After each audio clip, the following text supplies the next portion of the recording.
India 24/7 live TV देख रहे हैं आप। बड़े बड़े घरों में लोग मदद के लिए हाउस हेल्प रखते हैं। इसमें कुछ गलत नहीं है, लेकिन कई बार मेड के साथ अत्याचार के ऐसे मामले सामने आते हैं जिन्हें सुनकर रूह कांप जाती है। घर में अपनी सुविधा के लिए हाउस हेल्प रखना शहरों का कल्चर है, खासकर ऐसे परिवार जहां पति पत्नी दोनों जॉब करते हैं। अक्सर उन्हें हाउस हेल्प की जरूरत पड़ती है। कई एजेंसी मेड सर्विस प्रोवाइड करवाती हैं और घरों में काम करने के लिए लड़कियां भेजी जाती हैं। लेकिन कई बार इन लड़कियों के साथ दिल दहला देने वाले अत्याचार के मामले सामने आते हैं। गांव से नाबालिग लड़कियों को काम के नाम पर शहरों में लाया जाता है और फिर उनके साथ जानवरों से भी घटिया बर्ताव किया जाता है। गुरुग्राम में अभी एक मेड के साथ मारपीट की खबर सामने आई है। गुरुग्राम के रहने वाले मनीष ठक्कर और उनकी पत्नी कमलजीत पर एक नाबालिग लड़की के साथ अत्याचार करने के आरोप लगे। मनीष खट्टर कमलजीत ने झारखंड की रहने वाली एक 16 साल की लड़की को अपने घर पर काम पर रखा था। ये दोनों काफी दिनों से लड़की को यातनाएं दे रहे थे। नाबालिग लड़की के साथ मारपीट की जाती थी, उसे गर्म चिमटे से जलाया जाता था, यहाँ तक कि उसे डस्टबिन से खाना गंदा खाने के लिए मजबूर किया जाता था। मनीष और कमलजीत दोनों ही नौकरी करते हैं। इनकी एक बच्ची है जिसकी देखरेख के लिए इन्होंने एक एजेंसी की मदद से मेड हायर की थी। शुरुआत में तो सब कुछ ठीक ठाक था, लेकिन कुछ दिनों बाद ही कमलजीत ने नाबालिग लड़की को परेशान करना शुरू कर दिया। वो छोटी छोटी बातों पर उसे पीटती, उसे यातनाएं देती।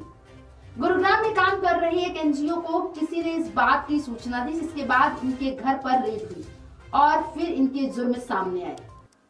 लड़की के शरीर के अलग अलग हिस्सों पर झुलसने के निशान थे। इस घटना के बाद कपल को गिरफ्तार कर लिया गया। गुरुग्राम में एक ऐसे ही कपल को गिरफ्तार किया गया जो नाबालिग लड़की के साथ जानवरों से भी बदतर व्यवहार कर रहे थे। यहाँ तक कि जिस कंपनी में ये काम कर रहे थे वहां से भी इन्हें निकाल दिया गया है। पिछले साल अगस्त में रिटायर आईएएस की पत्नी सीमा पात्रा पर भी हाउस हेल्प के साथ बुरा व्यवहार करने के आरोप लगे थे।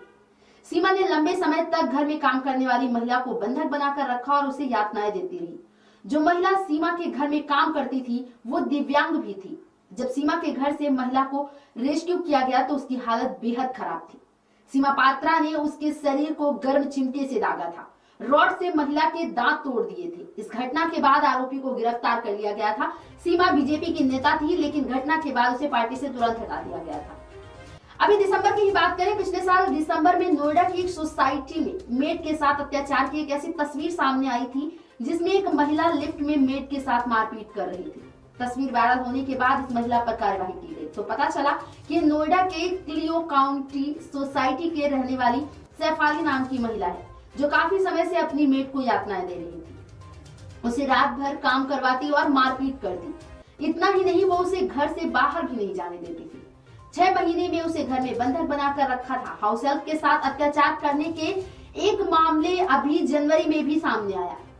भारतीय मूल की एक महिला को सिंगापुर कोर्ट ने 14 साल की सजा सुनाई है।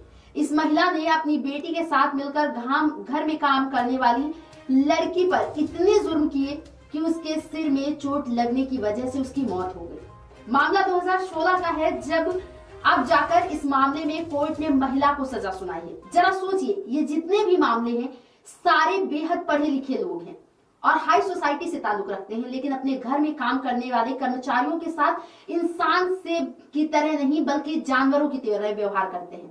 पढ़े लिखे होने के बावजूद इस तरह के मामले लोगों की ये कैसी मानसिकता को दर्शाते हैं। जो लड़की या महिला इनकी मदद के लिए अपना घर द्वार छोड़कर इनके साथ रहती है, उसी के साथ ये इतना बुरा बर्ताव करते हैं कि उसे घायल कर देते हैं या फिर उसे मौत तक दे देते हैं। समाज की ऐसी तस्वीरें बेहद खतरनाक है। तो खबरों का सिलसिला यूं ही चलता रहेगा। मिलते हैं नई खबरों के साथ, तब तक के लिए आप बने रहिए हमारे साथ और देखते रहिए इंडिया 24/7 लाइव।